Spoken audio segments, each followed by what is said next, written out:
Here is how to kitbash some NCR guardsmen.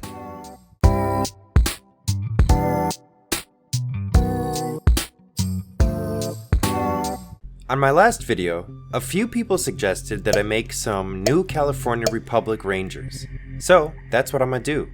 The key to a recognizable kitbash is to pinpoint the key parts. In the NCR's case, it's the dusters and the helmets. So, hopefully we can get something similar. As before, Printed Encounter made us some new bits. I never get tired of seeing the models he makes. Make sure to check him out and give him a follow. And if you want these bits for yourself, I've added them to my Model and Bits box for my Patreon supporters. You'll also get access to files from previous videos like these. So with the helmet covered, it was time to move to the bodies. I was scrolling Reddit one day and I came across this post by Golden Dragon Games. I looked through their My Mini Factory page, and the United States Veteran Infantry and Command set looks like just what we need. So, we'll use those. I brought in the helmet and bodies into Blender to dry fit everything to make sure we were cooking with gas. And we were. I'll also be using some bodies from the Maker's Cult's Winter Guard Kit for some less armored members. At this point, it's a matter of finding arms that you want. I'm going to tentatively use these for skirmish games like Kill Team, so some of the classic operative loadouts would be useful to have. I may try to use these for Necromunda or something as well. We'll see. The Maker's Cult has a good selection of sleeved arms from their various kits, and I've been following them for a hot minute now, so I have a lot to choose from.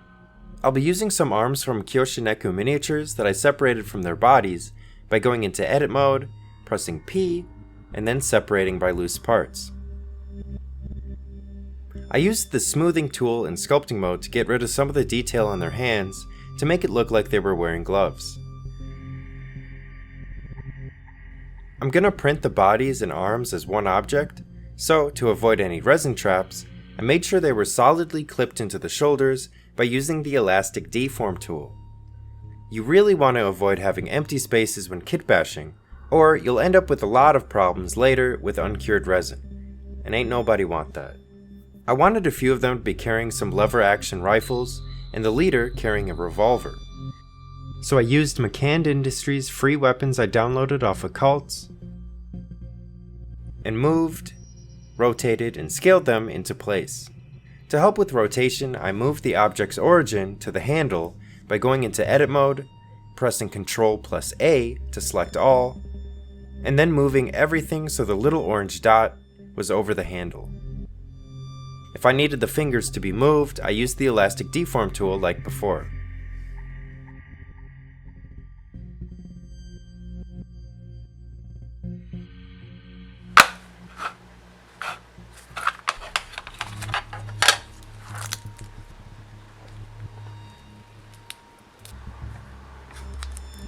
The last thing to add was the little flap on the shoulders of the dusters. I did this by making thin rectangles of green stuff and wrapping them over the shoulders. Not too difficult, but kinda difficult because I'm not great with green stuff.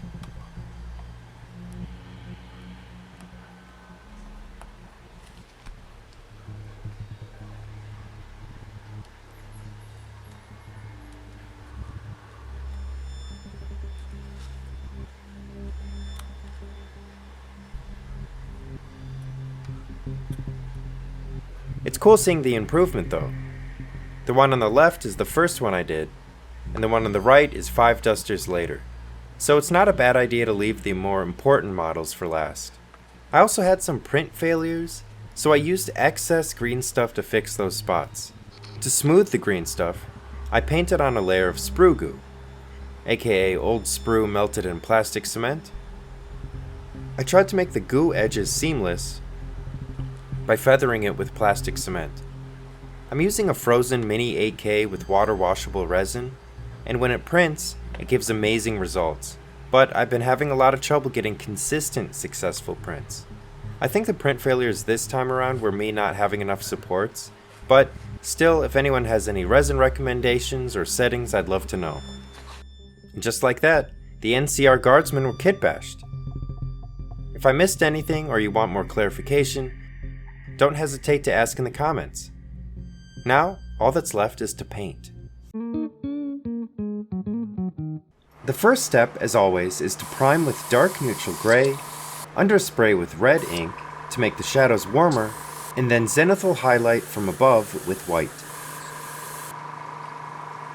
Since the main part of these guys is the brown coat, I tried airbrushing on some snakebite leather contrast paint. I used a pipette to take it from pot to brush, and without thinning, airbrushed. I think it turned out alright. This is what it looks like after all that. I dry brushed the coats with a light brown color to highlight. Sometimes dry brushing can give a dusty appearance, which people don't like, but in this case, it's great for their dusters. I took some ivory and a sharp brush and went around the duster and added little cracks and scratches in it.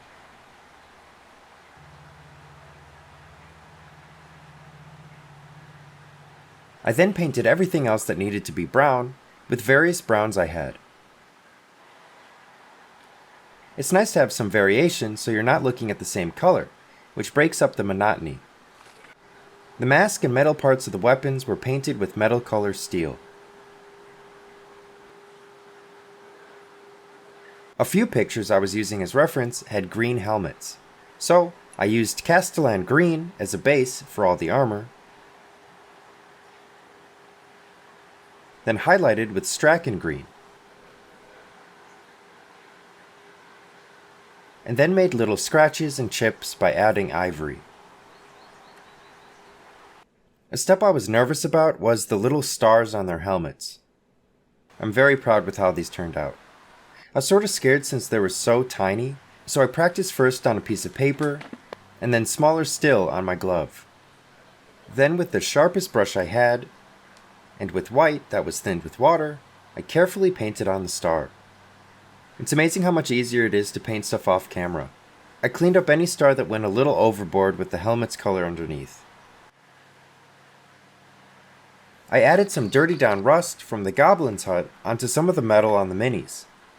I find this almost acts like a wash and helps create separation and bring out detail, like on this backpack.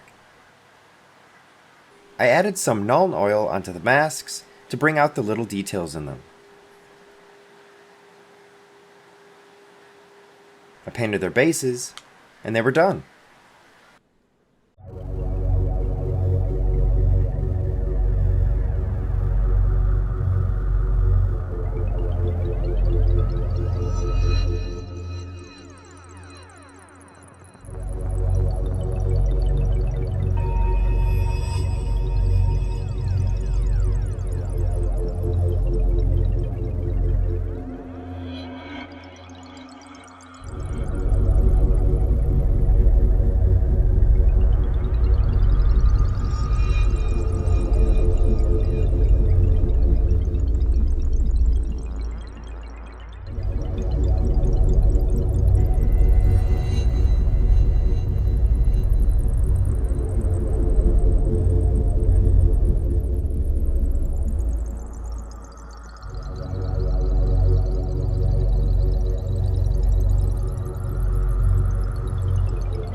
What do you think?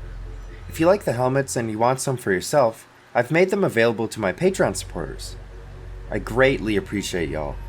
Also, please check out Printed Encounter. He's a huge help to the channel and makes fantastic models. If you enjoyed, please like and subscribe. Comment down below with any feedback, questions, and suggestions. Thank you. Alright, bye-bye.